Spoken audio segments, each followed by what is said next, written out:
Ideal India TV, हर खबर बेफिक्र। Subscribe now.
मैंने इसलिए किया है क्योंकि मुझे बहुत आश्चर्य हुआ है कि यशवंत सिन्हा जी कैसे द्रौपदी मुर्मू के खिलाफ राष्ट्रपति पद का उम्मीदवार बनने के लिए तैयार हो गए विपक्ष के कहने पर ही। क्योंकि वो जितने सालों से मैं उनको जानती हूँ, जब से वो बीजेपी में आए हैं तब से, तो उनने जो बातें की हैं वो हमेशा नारी के उत्थान की, गरीबों के अभ्युदय की, अप्रेस्ड क्लासेस को आगे लाने की। उस हिसाब से द्रौपदी मुर्मू एक ऐसे उम्मीदवार हैं, श्रीमती द्रौपदी मुर्मू जी, राष्ट्रपति पद की, जो भारत का सम्मान पूरी दुनिया में बढ़ेगा उनके उम्मीदवारी से और उनके चुनाव जीतने से।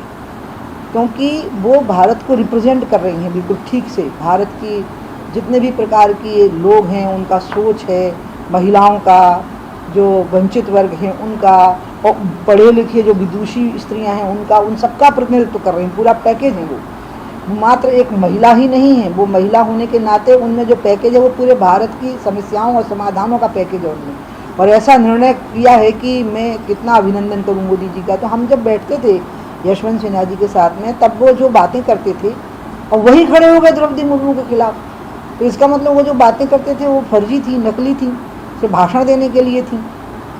क्योंकि वो जो थिंक टैंक था एक प्रकार का, जिसमें अरुण शौरी हुआ करते थे, अरुण जेटली जी हुआ करते थे, गुरुमूर्ति जी हुआ करते थे, यशवंत सिन्हा जी हुआ करते थे। तो मैं बहुत छोटी थी उन लोगों से, लेकिन मैं कभी कभी उनके साथ बैठती थी। उस समय पे यशवंत सिन्हा जी बहुत बड़ी बड़ी बातें करते थे, उत्थान होना चाहिए, गरीबों का उत्थान होना चाहिए, महिलाओं का उत्थान होना चाहिए। और जब उत्थान का समय आया तो आप ही खड़े हो गए। हारना तय है, इसलिए मैं कुछ नहीं बोलूँगी, लेकिन खड़ा होना भी अपने आप में ये साबित करता है कि यशवंत सिन्हा जी ने अपनी ही कही हुई बातों का पालन नहीं करके साबित कर दिया कि लोगों की कथनी और करनी में कितना बड़ा अंतर होता है। ये उनकी कथनी और करनी का इतना बड़ा अंतर उनके अंदर मौजूद होगा कि मुझे नहीं पता। आपने अपील भी की है कि उनको विड्रॉ करना। हाँ, सॉरी। तो इसलिए मैं आज भी सच में मैं हृदय से बोल रही हूँ, यशवंत सिन्हा जी कर्पूरी ठाकुर के निजी सचिव रहे हैं जब कर्पूरी ठाकुर सीएम थे, और उस समय पर कर्पूरी ठाकुर ने सोशल इंजीनियरिंग लागू की थी और उस सोशल इंजीनियरिंग को सबसे अच्छा मॉडल माना जाता है। उसमें भी यशवंत सिन्हा का योगदान रहा है।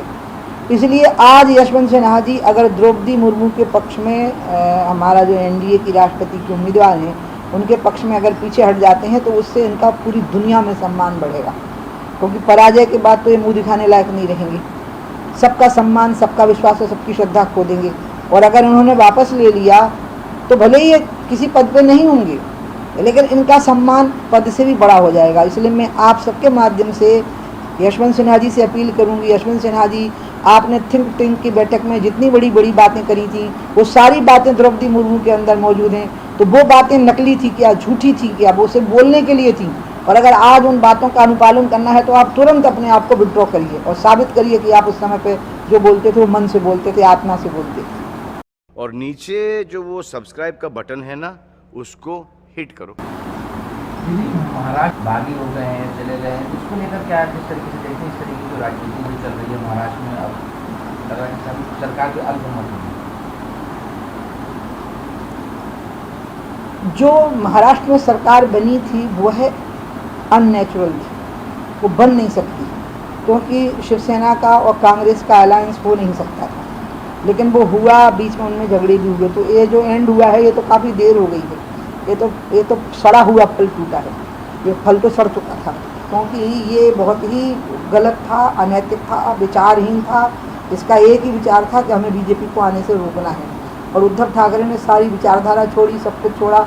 और जो नवनीत राणा के साथ बर्ताव हुआ वो इतना ख़राब हुआ, सारी मर्यादाएं जिस प्रकार से तोड़ी गई, जबकि मैंने नवनीत को आज तक मतलब टीवी पे ही देखा है। और इससे साबित होता है कि इस सरकार का कितना स्तर गिर चुका था और ये कितना दुरुपयोग कर रहे थे सत्ता का। और इसलिए ये कोई बाला साहब ठाकरे की शिवसेना बिल्कुल नहीं थी, ये पूरी तरह से वो शिवसेना थी जो कांग्रेस की गुलाम थी और उनके एजेंडा पर चल रही थी। ये कांग्रेस की बी टीम थी ये शिवसेना, ये बिल्कुल बाला साहब ठाकरे की शिवसेना नहीं थी। इसलिए ये जो हुआ है ये तो होना ही था। आप शिवसेना से बाला साहब के सबसे अच्छे शिवसेना की आज ऐसी हालत क्यों हो रही है?